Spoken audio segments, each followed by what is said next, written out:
இன்றைய மன்னா உன்னை வாழாக்காமல் தலையாக்குவார், கீழாக்காமல் மேலாவாய். உபாகமம் 28:14. கர்த்தர் என்று சொல்றாரு, வாழாக்காமல் தலையாக்குவார் அப்படின்னா என்ன அர்த்தம்னா, தாவீது அவங்க வீட்டிலேயே அவன் கடைசி பையன். அவன் ஒரு ஆடு மேய்ச்சிட்டு இருப்பான். ஆனா பெரிய சாமுவேல் தீர்க்கதரிசி அவங்க வீட்டுக்கு வரும்போது ஒவ்வொரு பையனையும் கர்த்தர் அபிஷேகம் பண்றதுக்காக ஒவ்வொரு பையனையும் கூப்பிடு அப்படின்னு சொல்லுவாரு. அப்ப ஈசாய் என்ன பண்ணுவான், ஒவ்வொரு பையனையும் கூப்பிடுவான், இந்த பையனா அந்த பையனா அப்படின்ட்டு வரிசையா ஒவ்வொரு பையனா காட்டுவான். அப்ப அவ்வளோ பெரிய தீர்க்கதரிசி ஈசாய் வீட்டுக்கு போறப்ப இவங்க யாருமே இல்லை, அந்த பையன் வர வரைக்கும் நான் சாப்பிட மாட்டேன் அப்படின்னு சொல்லுவாரு. அப்ப அவன் 8ஆவதா அவன் வருவான். தாவீது வரும்போது அவன் மேலெல்லாம் ஒரு ஆடு மேய்ச்சிறவன் எப்படி மேலெல்லாம் வாடை அடிக்குள்ள, எப்படி இருந்தாலும் ஸ்மெல் வரும்ல, பேட் ஸ்மெல். அது மாதிரி அவனுக்கும் பேட் ஸ்மெல்லாம் வருது ஆடு மேய்க்கிற அவனுக்கு உள்ள வரும்போதே. ஆனா இவன் தான் கர்த்தர் தேர்ந்தெடுத்தவன், இவனை அபிஷேகம் பண்ணு அப்படின்னு சொல்லி அவன் என்ன பண்ணுவான், இவன் தான் கர்த்தர் தேர்ந்தெடுத்தவன் சொல்லி அவனை அபிஷேகம் பண்ணுவான். அப்ப எல்லாராலையும் ஒதுக்கப்பட்ட அந்த தாவீது வீட்டுல உள்ள அப்பா அவனை மகனாவே ஏத்துக்கலங்க.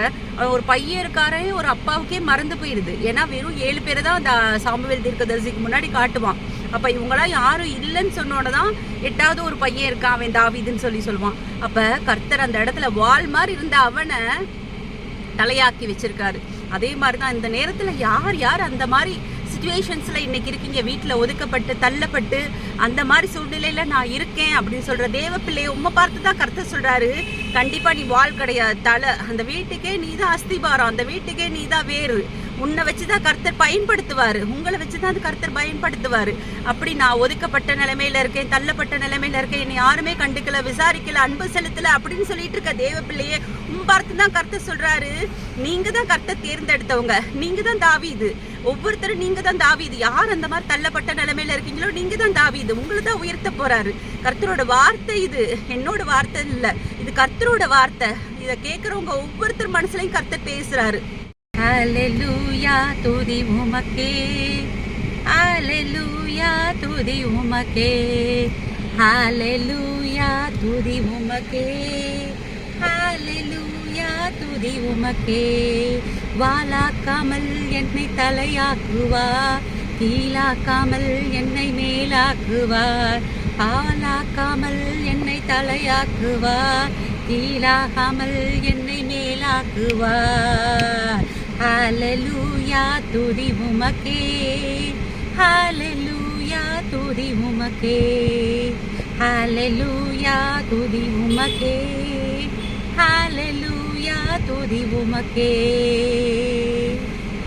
அரக்கன் கோலியாத்தை அழிக்கும் வல்லமையை சிறிய தாவீதுக்குள் வைத்தவரே, ஆடுகள் மேய்த்தவனை ஜாதிகள் மத்தியிலே உயர்த்தினீரே, மேலே மேலே மேலே மேலே. ஆடுகள் மேய்த்தவனை ஜாதிகள் மத்தியிலே உயர்த்தி வைத்தீரே, மேலே மேலே மேலே மேலே. ஹல்லேலூயா, துதி உமக்கே, ஹல்லேலூயா, துதி உமக்கே, ஹல்லேலூயா, துதி உமக்கே, ஹல்லேலூயா, துதி உமக்கே. ஜெபம். நேற்றும் இன்று மாறாத எங்கள் பரமபிதாவே, உம்மை துதிக்கிறேன், சோஸ்தரிக்கிறேன் அப்பா. நான் இன்று எல்லாராலையும் ஒதுக்கப்பட்ட நிலைமையில இருக்கிறேன்னு சொல்லிட்டு இருக்க அப்பா. ஒவ்வொருத்தரையும் பார்த்து கருத்து சொல்றாரு, நான் உன்னை வாழாக்க தலையாக்குவேன், நீ கீழாகாம மேலாகுவ. அதே மாதிரி எந்தெந்த விஷயத்துல நான் வாழ் மாதிரி இருக்கேன், நான் ஒதுக்கப்பட்ட நிலைமையில இருக்கேன், தள்ளப்பட்ட நிலைமையில இருக்கேன்ற தெய்வ பிள்ளையே, அன்னைக்கு தாவீதை உயர்த்தின கர்த்தர் இன்று உங்களை உயர்த்துறதுக்கு வல்லமையுள்ளவரா இருக்காரு.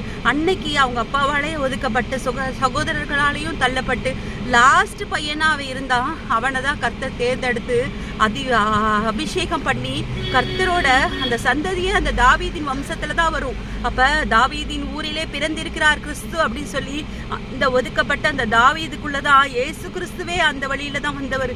அப்ப கர்த்தர் இந்த நேரத்துல அந்த மாதிரி இருக்கிற உங்க சிச்சுவேஷன்ஸை பார்த்து தான் சொல்றாரு, நான் உன்னை உயர்த்துவேன், நீ தள்ளப்பட்டு இருக்கிற நிலைமையில நான் உன்னை உயர்த்துவேன், நீ எதை குறித்து கவலைப்படாத, கர்த்தர் நான் உன்னோடையே இருக்கிறேன், நீ உன்னை வாழாக்காமல் தலையாக்குவேன், கீழாக்காமல் நீ மேலாவாய். அப்பா அந்த வார்த்தையை கொடுத்திருக்கா, நன்றி செலுத்துகிறேன். இயேசுவின் மூலம் வேண்டிக் கொள்கிறேன் பிதாவே, ஆமேன்.